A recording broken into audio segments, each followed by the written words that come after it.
Am I the a-hole for kicking my ex out of my house and telling her parents she was cheating? For context, I and my now ex-GF were dating for 3 years.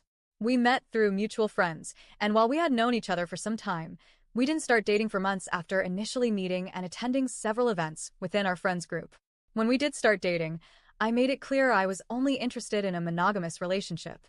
I had no interest in sharing a partner or being shared. So, for 3 years we were exclusive, or at least I thought we were. Over this time, we were both gainfully employed and both made good money. Yes, I made more money, but she was by no means a pauper. I had my own house. I purchased a nice fixer-upper and spent the better part of the last 4 years and most of my savings restoring and upgrading it. She helped me with some of the basic stuff like painting and cleaning, but most of the meaningful work was done by family and contractors. But I did appreciate that she wanted to contribute. Oh, and one other thing, I bought the house the year before we ever met. This is relevant. Well, at roughly our 3-year mark, her lease was about to expire, and she suggested we move in together. I would be lying if I said I wasn't apprehensive, but I did feel it was time to move into the next stage of our relationship. I put on a smile and told her it was a great idea, so she made her plans just as the final work was being wrapped up on the house. I was putting in solar panels, a tankless water heater, and a water softener. The same weekend I was enjoying my now-finished home was also the weekend she moved in. She, along with all her girlfriends, did the moving. My house was full of clucking hens discussing how they were going to redecorate and turn my man cave into a house that reflected her style and taste, all while giggling as though I had no choice. One of my favorite possessions was my collection of vintage full-size arcade games from the 80s and 90s. I had 7 of them. They were all in my basement, which I had also finished and painted to look like a pool hall and arcade. It even had a full wall bar with several flat screens. Several neons adorned the walls. While they moved, I, along with my 2 brothers, was hanging out in the basement shooting pool and watching a ball game. My 2 brothers are tradesmen. One is an electrician, the other a plumber. It's because of them we were able to do the resto of the house so cheaply. They hooked me up with other guys to help, and that evening most of them showed up at the house for a celebration of the job being done. When everyone arrived, we had a great time, grilling meat, drinking beer, and relaxing outside. The house was on 3 acres and included a detached garage. My then GF was about halfway through her move as the guests showed up, and most of the guys helped unload her boxes and, in general, get her stuff out of the way so we could all enjoy ourselves. Many were married and/or had kids, so kids were running around and making a racket. It was a pretty cool scene. I even had a couple of neighbors show up with beer and kids in tow.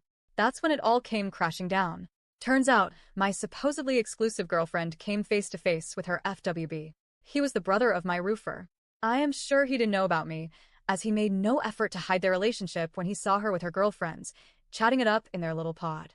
I was at the grill flipping burgers as this guy I never met walked across the yard and came up behind her to give her a squeeze. Before I could even get mad, most of the girls were either warning her about her side guy showing up or looking at me to see if I saw what was happening. She had horror in her eyes and immediately turned to see me at the grill, staring her down. She started crying right off, and her friends did their best to get rid of this now very confused guy and shield her by dragging her away. The poor guy was standing there, and I was juggling my emotions trying to decide if rage was the right one to choose. Her best friend ran to me and told me, "It's not what it looks like." I hadn't even said a word or reacted yet, and excuses were already flying. The brother was being yelled at by the girlfriends to leave, while his brother was now involving himself. The whole circus was pretty entertaining to most of the guests, I am sure. My brother came and took over the grill, while my other brother got between me and the FWB. I was still in some kind of shock, I guess, because as all the dots were connecting, I wasn't, according to my brothers, saying a word, just staring this guy down. My oldest brother said I looked like I was going to kill him, and my other brother said he was waiting to see if I was going to make a move so he could tackle me. Well, to cut to the chase, I didn't lose my cool. I regained my composure and made my way to my basement. The party did not end either. Weeks later, I recall thinking about how residential building guys aren't going to leave when there is free beer and food. My brother came down to the basement with the FWB. He had talked to enough people to have a rough outline of what was going on. Turns out FWB and X had been hitting it for the better part of the last 2 years. He was unaware of me and came to the basement to apologize, told me man to man he would never have hooked up if he knew she was in a committed relationship, that his ex-wife cheated on him, and that's why he only has FWBs now, but never if they aren't single. She lied to both of us. I guess they work for the same company but in different locations and met at some big company sales event. Well, That's the summary of all that happened leading up to me kicking her ass out that night. She came back the next day with her hens, saying she had a right to live in my house because she did so much work making it what it is. She also said I asked her to move in and she had to cancel her lease and took a loss, so I owed her that money too.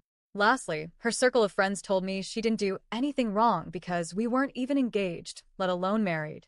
That I was controlling and insecure, and I needed to man up. Now, both of my brothers and her ex-FWB were still there, along with his brother. They crashed in the spare rooms and available couch space. When her ex-FWB came out, he started cussing her a blue streak and let the hens, whom he knew most of them, have a portion of his anger too. In no time, it was 5 guys, my oldest brother's wife, and my other brother's GF all ganging up on the harpies.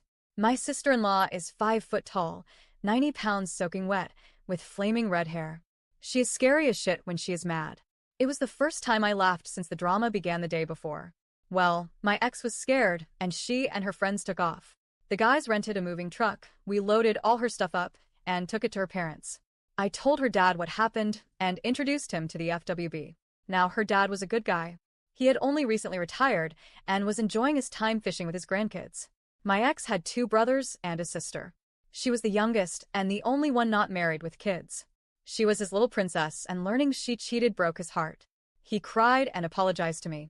As his wife came out, he had to retell what was going on. The mom was enraged that the FWB was even there and demanded it was all his fault and he better leave. We all left. Later that day, the bunch of us were cleaning up from the night's festivities when the Yek showed up with her best friend in tow, screaming and cursing me for telling her parents, saying her dad said she had 1 week to find a place to live because it wouldn't be under his roof. So, was I the a-hole for involving her parents?